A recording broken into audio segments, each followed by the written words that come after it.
बच्चों की परवरिश खुशियों और चैलेंजों से भरा एक सफर है, और इससे ज्यादा मुश्किल पहलुओं में से एक ये कि मैनिपुलेटिव ढोंग करने वाले बच्चे के साथ निमटना है। एक बच्चा जो किसी भी नाइंसाफी या जुल्म का शिकार बनने का ड्रामा करता है, हम उसे शातिर या चालाक नहीं कहेंगे, बल्कि वो मजलूम जहनियत का हामिल कहा जाता है। ऐसे बच्चे जानबूझकर जिम्मेदारी से बचने या दूसरों को अपनी मर्जी से चलाने के लिए बदकिस्मती को बढ़ा चढ़ा कर पेश करते हैं। मनफी हालात वाक़यात को ड्रामाई शक्ल दे सकते हैं। मैनिपुलेटिव बच्चा सही और गलत की कोई परवाह नहीं करता और दूसरों के हुकूक और एहसासात को नजरअंदाज करता है। एक बच्ची को देखें जो अपने मकसद के हुसूल के लिए मुनफरिद अकली और मंतकी जहन को इस्तेमाल करते हुए मजलूमियत का ढोंग करती है, यानी इसकी अकल इसके जज्बाती रद्दअमल पर हावी है। बच्ची रूई नहीं, उसने हिसाब लगाया।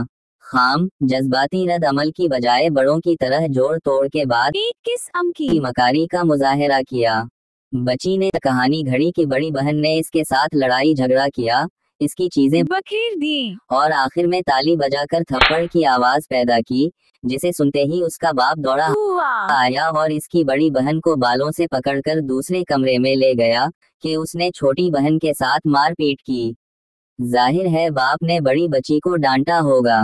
बच्ची दानिस्ता तौर पर अपने बाप को एक ऐसे वाकया पर यकीन दिलाने में कामयाब हो गई जो सरासर झूठ और बड़ी बहन के साथ ज्यादती है और गुमराह करने वाले अमल के जरिए दूसरी लड़की का हक खा गई। गलत मालूमात देकर और झूठा सबूत देकर अपना मकसद हासिल किया।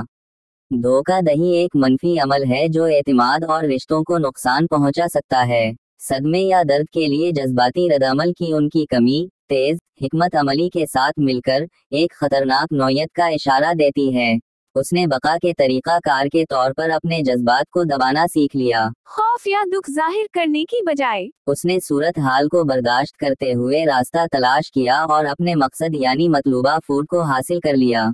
बच्चा ऐसे बनावट से काम करता है जैसे वो हालात के जबर या किसी और के आमाल की नाइंसाफी का शिकार हो। जब बच्चे अपनी जरूरियात पूरी करने का कोई रास्ता नहीं निकाल सकते, तो बड़ों पर असर अंदाज होने के लिए ऐसे रवैये का इस्तेमाल करते हैं जो इन्होंने बड़ों से ही सीखा होता है। अपना मकसद हासिल करने के लिए बच्चे जज्बाती ब्लैकमेलिंग झूठ बोलने, वालिदैन को एक दूसरे के खिलाफ भिड़काने या बीमारी का ढोंग करने जैसे हरबे इस्तेमाल करते हैं। हेरा फेरी का रवैया बच्चे की नश्व नुमा का एक फितरी हिस्सा है, लेकिन सेहतमंद जज्बाती नश्व नुमा और समाजी ताआमुलात को फरोग देने के लिए इस रवैये का इजाला करना और इसको रीडायरेक्ट करना बहुत जरूरी है।